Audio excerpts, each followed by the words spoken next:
Hola hermanos, ¿cómo están? Espero que se encuentren bien. Vamos a comenzar esta clase del día de hoy. Hoy terminamos Génesis, ya por fin. Y próxima semana empezamos hacemos el resto de libros del Pentateuco. Entonces vamos a orar para poner este tiempo en manos de Dios. Señor, te damos gracias por este día y por este tiempo que tú nos permites tener y aprender de tu palabra y entender lo que tú tienes para cada uno de nosotros a través de ella.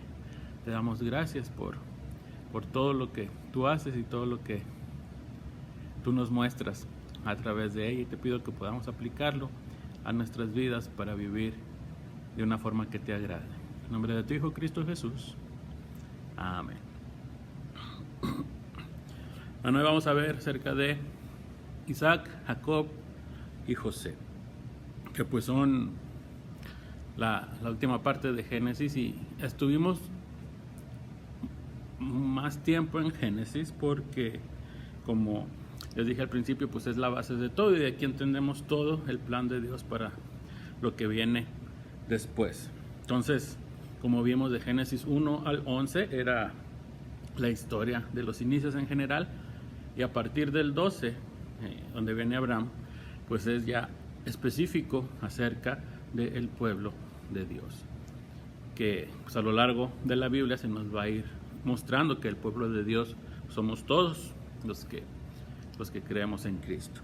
Entonces vamos a ver a Isaac. Isaac era la primera parte de la promesa de Dios a Abraham. Génesis 21:12 dice: en Isaac te será llamada descendencia. O sea, era Dios diciéndole a Abraham. Y entonces Isaac era la primera parte de la promesa. La segunda parte de la promesa pues era Cristo. O sea, todavía de ahí va a seguir hasta que viniera Cristo. Por eso la semana pasada que vimos la prueba de Abraham para sacrificar a Isaac, Abraham dijo: vamos a regresar. O sea, sabía que Isaac tenía que estar vivo y tener hijos para que la promesa de Dios se cumpliera. Entonces les voy a dar un cuadro rápido acerca de la cronología de Isaac, porque en Génesis no viene toda en orden. Se los voy a dar con los años que tenía Isaac. Sara muere cuando Isaac tenía 37 años en Génesis 23:1, y después se casa con Rebeca cuando tenía 40. Eso lo vemos en Génesis 25:20, y luego ya tiene a Esaú y a Jacob en Génesis 25:26. Lo vemos cuando Isaac tenía 60 años. Y les digo que no está en orden porque aquí pues todavía estaba Abraham. En el 25:20 y 25:26 vemos que Abraham estaba ahí. Pero cuando lo leemos en la Biblia, Abraham muere en el 25:7.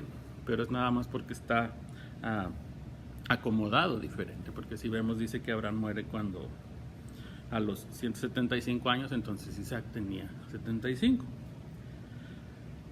Después ya Isaac manda a Jacob a Harán con Labán. Nace José cuando Isaac tenía 151 años, y luego muere a la edad de 180 años. Entonces en el capítulo 24 de Génesis, después de que Sara muere, Abraham le busca esposa a Isaac. Y viene toda la historia, cómo encuentran a Rebeca y todo eso, y vemos que pues Rebeca era hermana de Labán. Labán, que va a salir más adelante. En el capítulo 25 vemos que Abraham tuvo otra esposa que se llamó Setura, y con ella tuvo más hijos también. Pero vemos que como Isaac era el de la promesa, a Isaac le dio todo lo que tenía, y a los demás dice que nada más les dio ahí algunos regalos y fueron enviados al este. Tiempo después Abraham muere y lo entierran junto con Sara. Y entonces en el Génesis 25:12 empieza otra genealogía. Y dice: estas son las generaciones. ¿Se acuerdan cuando vimos desde el principio de Génesis, cuando empezaba una genealogía y decía eso? Estas son las generaciones de... Es porque va a empezar a describir la historia de esta persona con relación al plan de Dios. Y entonces en el 25:12 viene la genealogía de Ismael, en donde habitaron, y nos cuenta ahí también pues donde muere Ismael. Y a partir del versículo 19 empieza la historia de Isaac. Isaac se casa con Rebeca, no pueden tener hijos, y así pasan 20 años hasta que la oración de Rebeca es contestada, y entonces pues queda embarazada y de gemelos ahora. Y dice que ellos luchaban en el vientre, que hasta Rebeca se preocupó.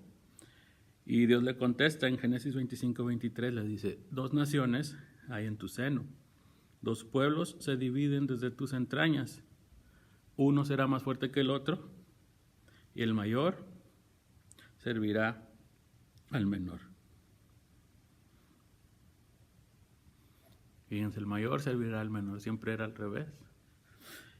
Y por fin los gemelos nacen, y el que nace primero es Esaú, que también llamaron Edom, porque Edom significa rojo, y pues Esaú tenía el pelo rojo, entonces por eso también le llaman Edom. Jacob nace después, entonces Esaú es el mayor, y Jacob, que después es llamado Israel, es el menor. Entonces ahí vemos, desde antes que nacieran estaban luchando, y eso nos muestra la lucha que después tienen las 2 naciones, Israel y Edom. Pero además ahí vemos, como les dije, de que el que había Dios escogido para seguir con la promesa y él es el menor, porque dice: el mayor servirá al menor. Y según la costumbre siempre era al revés, pero desde aquí Dios ya había dicho que Esaú serviría a Jacob. Y entonces vemos lo de las simientes otra vez. Abraham tuvo a Isaac y a Ismael, pero Ismael fue de Agar. Y la promesa de Dios para la simiente de Cristo era con Isaac. Entonces aquí hay algo interesante. Nace Ismael, no sé si sabían, pero los musulmanes tienen a Ismael como parte de donde ellos descienden. O sea, por eso los musulmanes también tienen a Abraham como su padre, ellos también lo mencionan.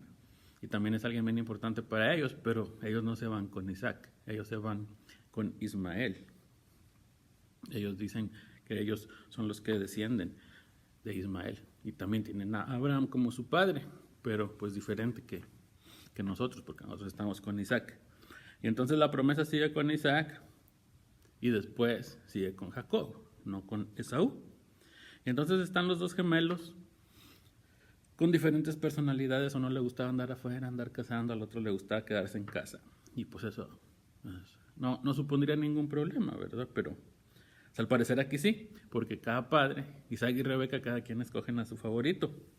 Isaac se va con Esaú, Rebeca con Jacob, y eso tiene repercusiones más adelante. ¿Qué fue lo que pasó? Pues un día Esaú llega del campo con hambre y Jacob estaba cocinando, y entonces Esaú cambia el derecho de su primogenitura por un plato de lo que estaba cocinando Jacob. Entonces aquí vemos, Esaú pensó solamente en lo que necesitaba en ese momento. Tengo hambre ahorita, esto me la va a quitar. No pensó en lo en el futuro, o sea, se conformó en la satisfacción temporal. Y entonces eso tiene una aplicación para nosotros. Todos los días tomamos decisiones, y lo vimos con Abraham también. Cuando se enfrentaba a una situación difícil al principio, el hambre, se fue a Egipto. Pero después, cuando Dios le pidió sacrificar a Isaac, ya no confió en su razonamiento, sino en lo que Dios había prometido, y dejó todo en manos de Dios. Entonces nosotros también nos enfrentamos a eso. Cada día tenemos decisiones que tomar. Y entonces voy a escoger la que me satisfaga ahorita, pero pues, quién sabe qué pase después, o voy a confiar en Dios para hacer lo que vaya mejor de acuerdo a su plan. Entonces debemos de pensar en el futuro y en las consecuencias de cada decisión que tomamos. Porque aquí vemos otro ejemplo. Más adelante, Isaac ya está viejo, quiere dar la bendición a sus hijos. Pues es la historia que ya muchos conocemos, de que engañan a Isaac, porque la bendición le tocaba a Esaú por ser el mayor, y entonces Isaac se la quería dar a él. Pero ¿qué había dicho Dios antes? El mayor servirá al menor. Será lo que iba a pasar como quiera, pero aún así Jacob y Rebeca tratan de engañar a Isaac para que Jacob sea el que reciba la bendición, a como Dios ya había dicho, como quiera. Hacen un plan disfrazando a Jacob como Esaú, engañan a Isaac, Pero pues eso no era necesario porque Dios ya había dicho que así iba a ser. Y entonces eso tuvo una consecuencia. ¿Cuál fue? Pues Jacob recibió la bendición como quiera, porque como quiera la iba a recibir, Dios ya lo había dicho. Pero este acto que hizo Jacob y Rebeca hizo que Esaú se enojara. Y pues luego quería matar a Jacob. ¿Y qué pasó? Pues Rebeca le tuvo que decir a Jacob que huyera. Y Jacob se fue a Harán.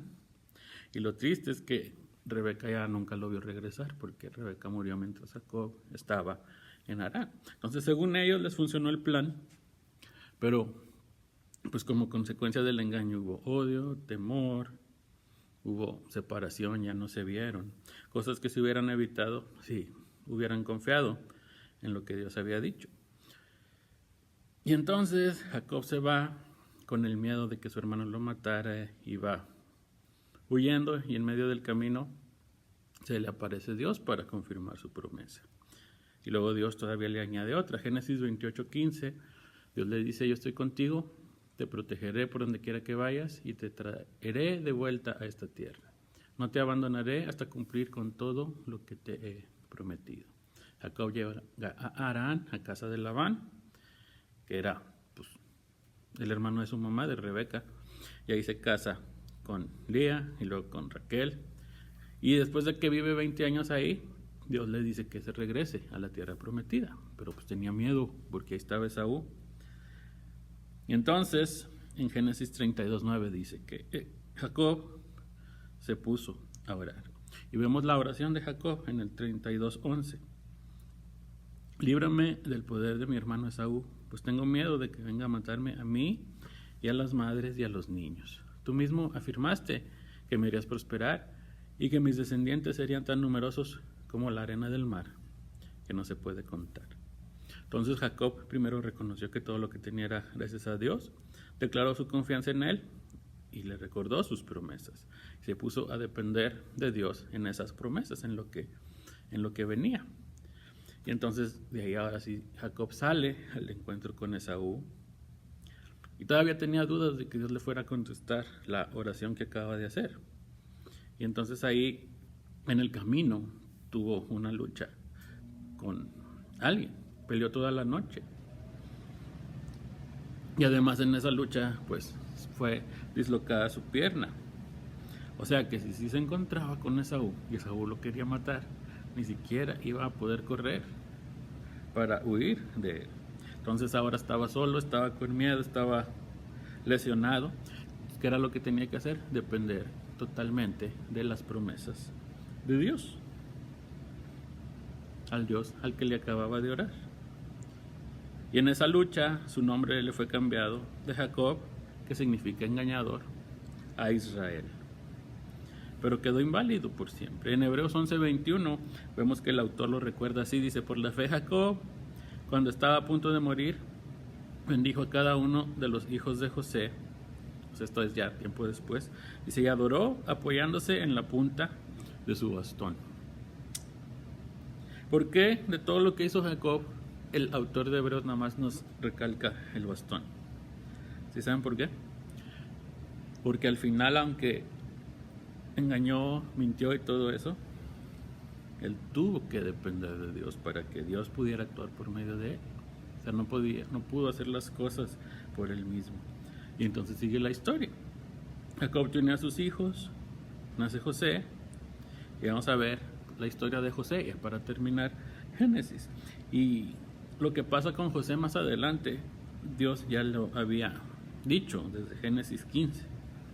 Génesis 15, 13 y 14 dice: el Señor le dijo a Abraham: debes saber que tus descendientes vivirán como extranjeros en tierra extraña, donde serán esclavizados y maltratados durante 400 años.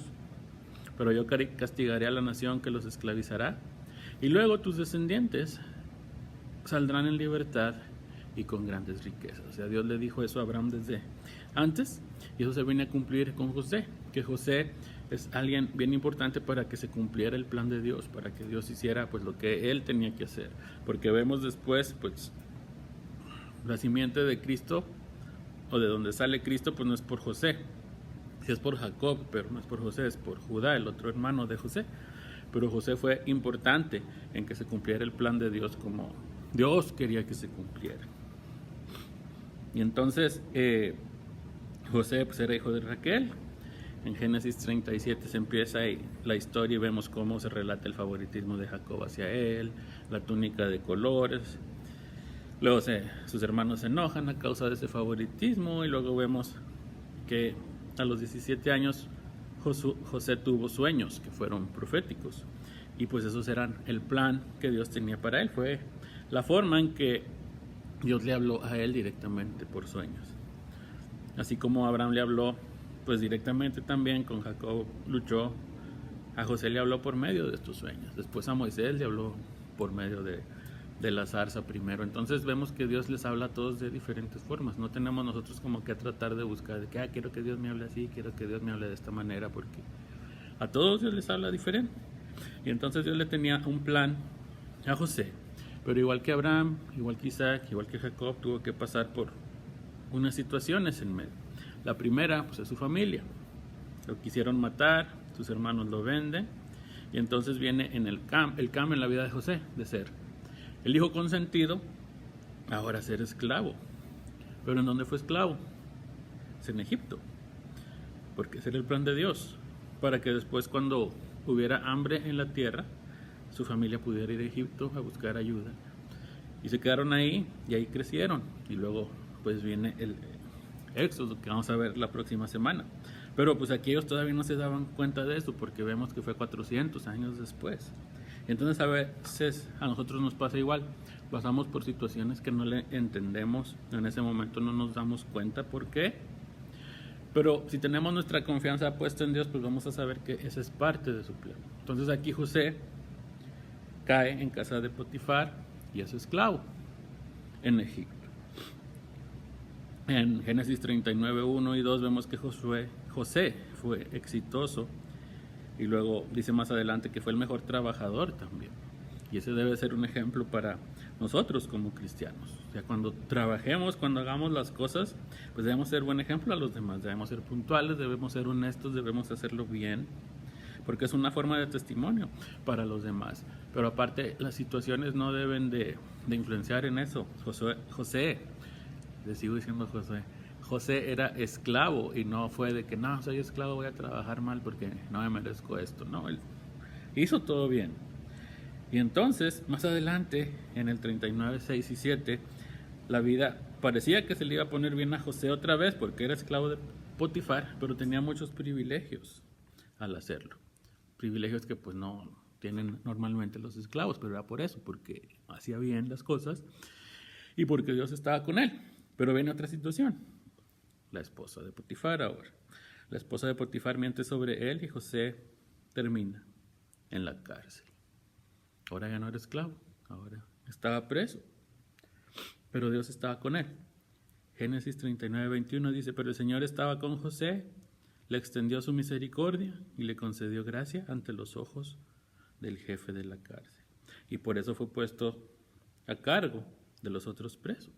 Y llegan el copero y el panadero, le cuentan sus sueños.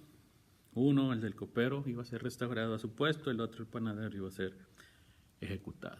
Entonces, en Génesis 40, 14, José le dice al copero que se acuerde de él, ya que está en su nuevo puesto.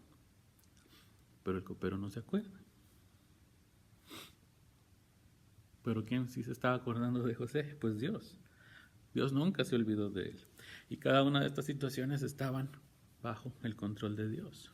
Todo lo que José había vivido hasta aquí era parte del plan de Dios. Que fuera vendido a los 17 años fue parte del plan de Dios. Que fuera esclavo era plan de Dios. Que estuviera preso era plan de Dios. Y aquí estamos 11 años después de que fue vendido. O sea, aquí José ya tenía 28.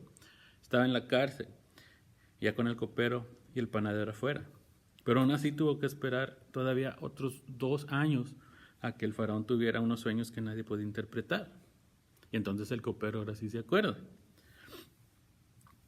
Y entonces mandan a llamar a José, interpreta los sueños y es puesto a cargo de una provincia en Egipto. Entonces todo lo que pasó antes ahora tiene sentido. ¿Por qué? Pues si no lo vendían, no hubiera llegado a Egipto. Si no trabajaba para Potifar, no hubiera tenido la experiencia para administrar, porque José administraba la casa de Potifar, pero era otro contexto al de él, no eran hebreos allá de Canaán, eran egipcios. Entonces administró la casa de Potifar y con eso adquirió experiencia para administrar en el contexto egipcio, que luego le sirvió para ser gobernador. Si no lo mandaban a la cárcel, no conocía al copero y al sueño del copero.